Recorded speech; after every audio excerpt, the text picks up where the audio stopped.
Ja, hallo Leute, es ist wieder der Lower Coach, Lower, the Law of Attraction, das Gesetz der Anziehung, das auf jedes Individuum gleichermaßen wirkt, was du selbst aussendest mit deinen eigenen Vibrations, mit deinen Gedanken, Gefühlen und Überzeugungen, das bekommst du in entsprechender Form zurück.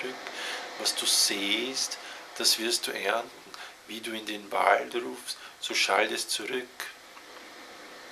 Erkenne dich selbst in deiner persönlichen Welt. Ein untrügliches Zeichen dafür, dass sich Menschen nicht selbst erkannt haben, ihre eigenen Schwingungen, ihre Gedanken, Gefühle, Überzeugungen in ihrer Umwelt, in ihrem Körper und ihren zwischenmenschlichen Beziehungen, ist das, dass sie versuchen zu kontrollieren, ihre Mitmenschen zu kontrollieren. Du musst dich so benehmen, ich muss dich so erziehen, du musst das machen. Sie versuchen ihre Mitmenschen zu kontrollieren, weil sie nicht gelernt haben, das zu kontrollieren, was sie kontrollieren können. Das sind ihre eigenen Gedanken, Gefühle und Überzeugungen, wie sie auf die Umstände reagieren. Du kannst kontrollieren, wie du auf die Umstände reagierst.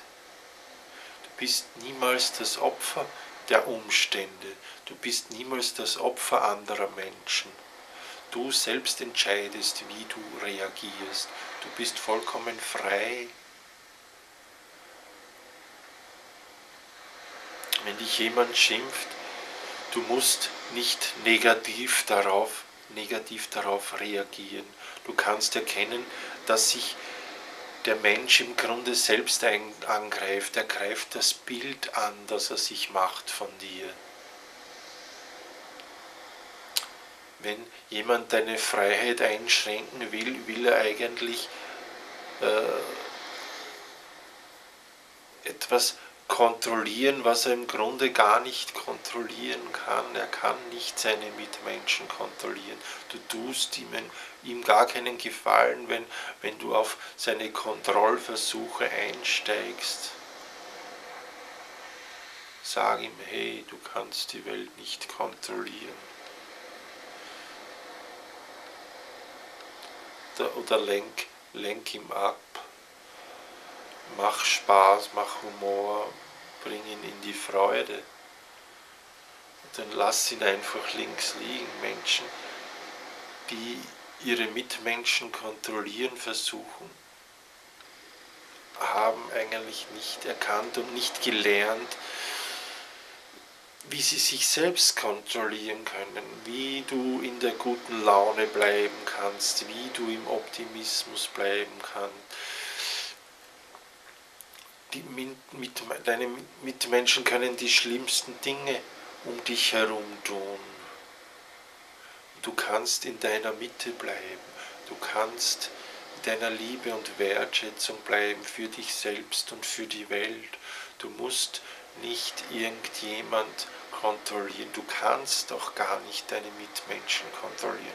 Es hat schon viele Diktatoren und Könige und freiheitseinschränkende Systeme gegeben, aber die sind irgendwann immer zerstört worden. Selbst innerhalb einer Familie, wenn ein Vater oder eine Mutter die Dominanz annimmt und glaubt, sie muss ihre Kinder, ihren Gatten kontrollieren, dann funktioniert das einfach nicht. Außer die Menschen spielen ganz einfach mit bei diesem Kontrollespiel. Aber weder tut es ihnen selbst etwas Gutes, noch tust du dir selbst etwas Gutes, noch tust du den Menschen etwas Gutes, der dich kontrollieren will, wenn du darauf einsteigst.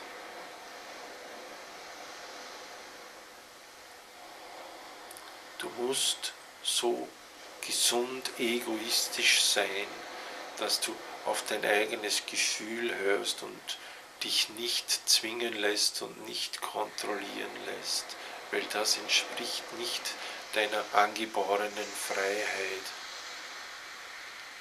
Du bist hier, um deine Freiheit zu leben und nicht, dass du dich von anderen Menschen kontrollieren lässt oder dass du glaubst, du musst andere Menschen kontrollieren. Sehe die Freiheit als wichtiges Gut in der Gesellschaft. Du kommst in Einklang mit deiner Quellfrequenz. Versuchst du, jeder hat irgendwie die Tendenz, wir sind in so einer Gesellschaft erzogen und aufgewachsen. Das Wort erzogen zeigt ja schon, dass deine Eltern geglaubt haben, sie müssen dich in irgendeine Richtung zwingen. Mit Butterbrot und Peitsche irgendwie erziehen und unterrichten. Aber das funktioniert nicht. Das ist ein falscher Glaube, ein Glaube, dass alle in dieselbe Richtung denken, fühlen und handeln müssen, damit die Welt in Harmonie kommt. Genau das Gegenteil ist der Fall. Lass deine Mitmenschen frei und du kommst in Harmonie. Gerne helfe ich dir dabei, in Harmonie zu kommen, in deine Freiheit zu kommen, in das hineinzukommen, was du kontrollieren kannst, wie du reagierst auf deine Umwelt, das kannst du kontrollieren. Und hast du das einmal kontrolliert, dann bist du frei und kommst gar nicht mehr auf die Idee, dass du andere kontrollieren müsstest, damit es dir selbst besser geht. Mach dich frei von dem Kontrollwahn, der so viele befallen hat. Kontrolliere das, was du kontrollieren kannst, dich selbst. Und du bist frei. Melde dich, ich coache dich gerne ein paar Wochen. Ciao.